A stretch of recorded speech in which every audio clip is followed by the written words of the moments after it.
Comme une biche soupire après des courants d'eau, ainsi mon âme soupire après toi, ô Dieu. Mon âme a soif de Dieu, du Dieu vivant. Quand irai-je et paraîtrai-je devant la face de Dieu? Alléluia. Shalom, chers frères et sœurs dans le Seigneur Jésus-Christ. Je suis votre serviteur, le sacrificateur apôtre Bongui Joachim Kessé. Je viens à partir de ce verset que je viens de lire vous inviter à un programme important, un programme divin, un rendez-vous divin, un rendez-vous avec le Créateur dénommé la tente d'assignation ou 48 heures au pied du trône. 48 heures au pied du trône est un temps de communion personnelle avec le Seigneur, le Créateur des cieux et de la terre, l'auteur de notre vie, l'auteur de notre existence, celui qui a déterminé notre destinée, celui qui sait tout de nous et qui peut tout en tout. Vous êtes chrétien ou non chrétien, homme de Dieu, ou simple membre d'une communauté quelconque, et depuis des années, vous priez, vous criez à Dieu pour une situation quelconque, et la situation n'a pas encore changé. Les hommes de Dieu vous ont tellement prophétisé, imposé les mains, mais le changement n'est pas arrivé. Vous avez jeûné, vous avez veillé, vous avez même fait des offrandes, et rien ne s'est produit. Comme David le dit ici, comme une biche soupire après un courant d'eau, ainsi mon âme soupire après toi, ô Dieu. Quand irai-je et paraîtrai-je devant la face de Dieu? Je suis convaincu que telle est votre aspiration.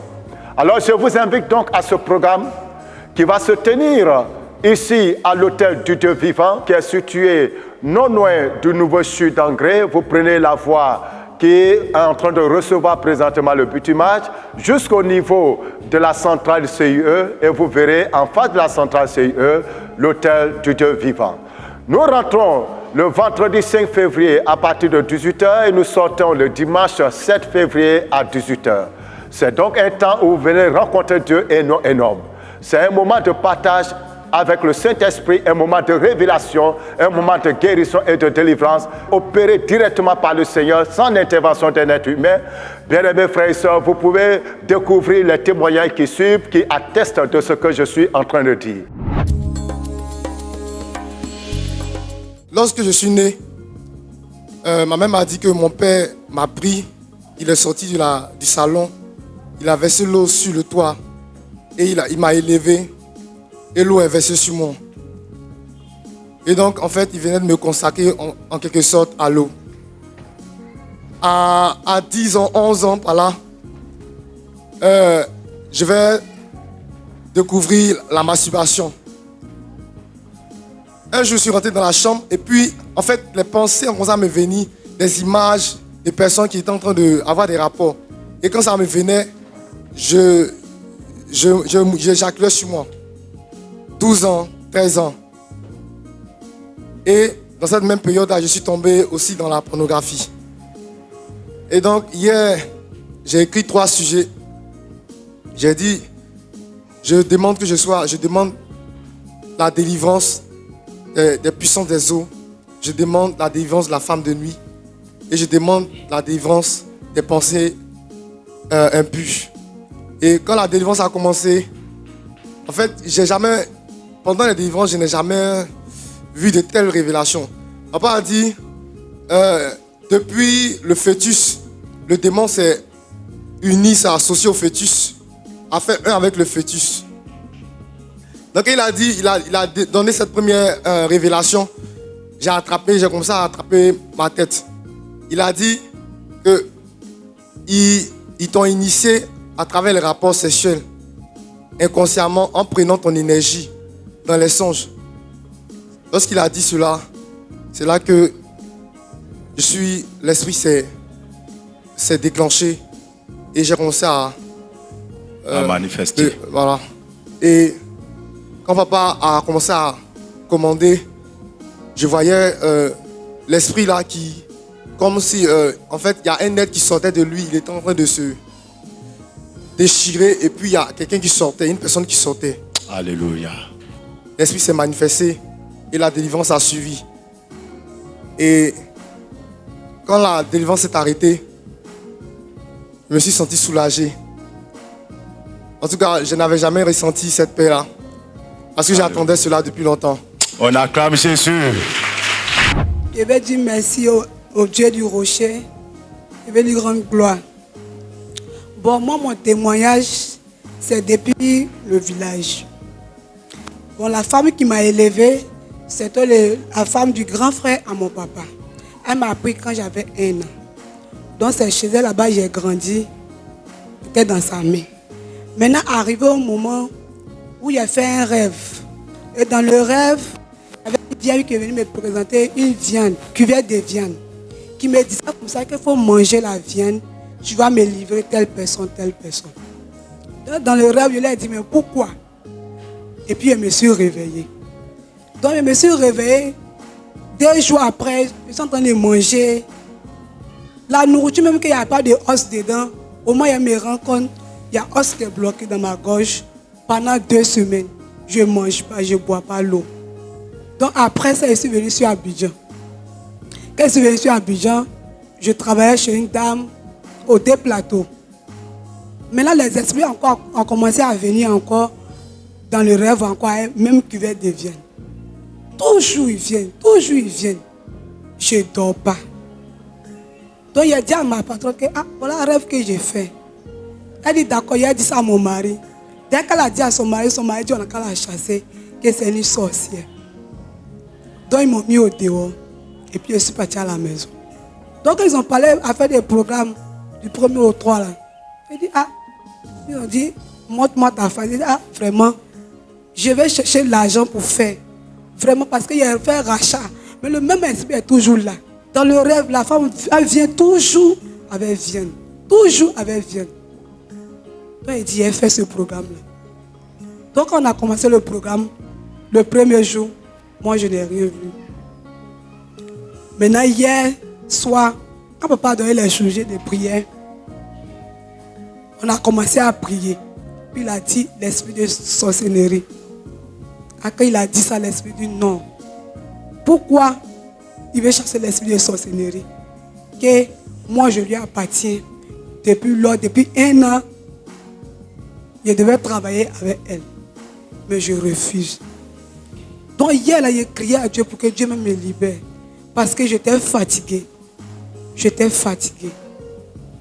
Donc à la fin de ça, quand l'esprit disait comme ça, que non, pourquoi tu veux détruire l'esprit de sorcellerie en elle, qu'elle m'appartient. Donc après ça, je n'ai plus vu ce qui s'est passé, mais j'attendais que j'ai perdu, j'ai échoué, j'ai perdu, j'ai échoué. Vraiment, je veux dire merci à Jésus à travers du rocher. Parce que quand j'ai mis pied au rocher, le Seigneur ne m'a pas laissé. Il ne m'a pas laissé.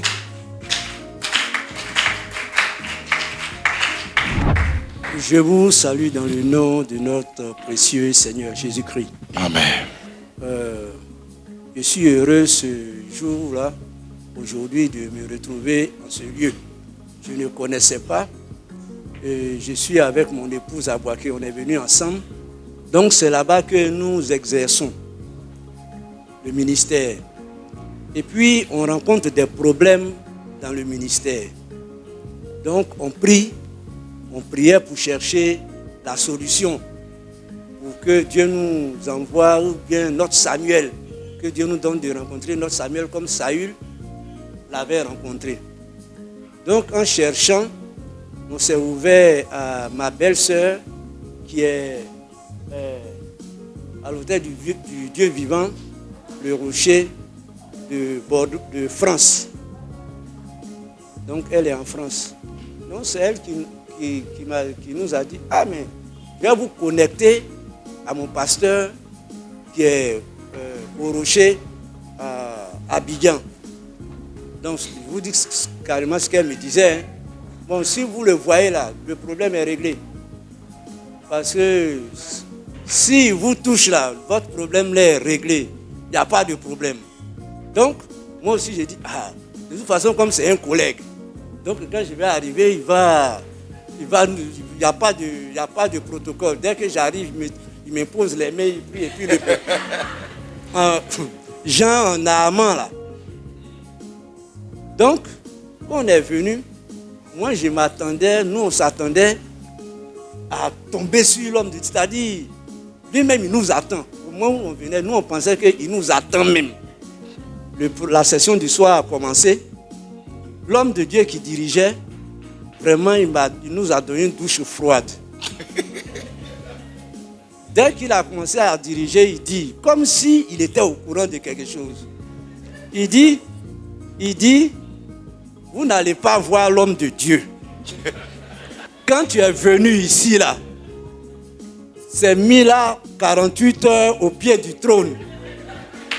Donc c'est toi seul avec ton Dieu. Il n'y a pas à faire de pasteur. Le pasteur ne priera pas pour toi.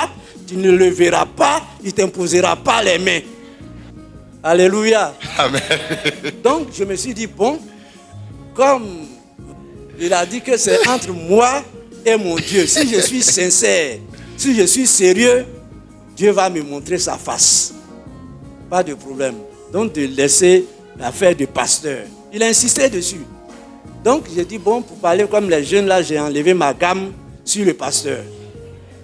J'ai commencé à prier. J'ai dit à ma femme, ah, ici là, on est venu se chercher. Toi, tu te mets de l'autre côté, moi, je me mets de l'autre côté. Donc on a commencé à prier. Le premier jour là, personnellement, je n'ai rien vu.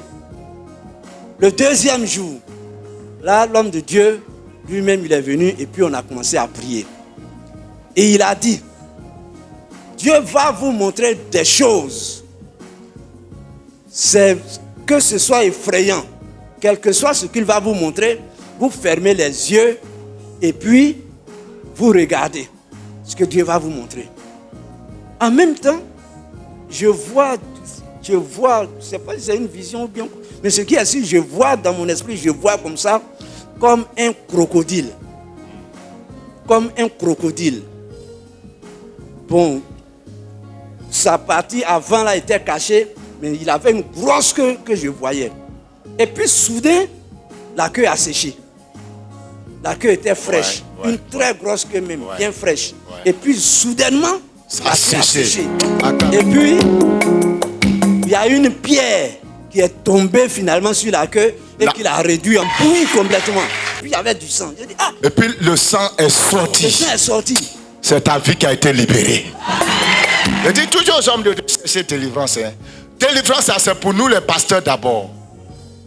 Parce que si nous sommes délivrés, ça sera facile pour les chrétiens que Dieu nous amène. Mais si le pasteur même n'est pas délivré, comment ces fidèles vont avoir la grâce? Ces offenses sont inutiles. Donc, après cette session-là, j'ai appelé ma belle-sœur. Je l'ai appelée pour lui dire que affaire de l'homme de Dieu que tu dis de voir là, il faut laisser tomber. Il faut laisser ça. Que ce que je suis venu chercher là, j'ai trouvé ça. Amen. Je vais le voir, peut-être pour prendre son numéro et puis collaborer, l'appeler, tout ça. Mais pour dire qu'il est venu comme je m'attendais à ça pour qu'il me pose les mains et tout ça. Donc, ça c'est fini. Dieu a fait son travail. Que Dieu nous bénisse. Nous prenons donc rendez-vous avec vous. Appelez au numéro qui s'affiche pour vous enregistrer et assurer votre présence au milieu de nous du 5 au 7 février prochain. Shalom.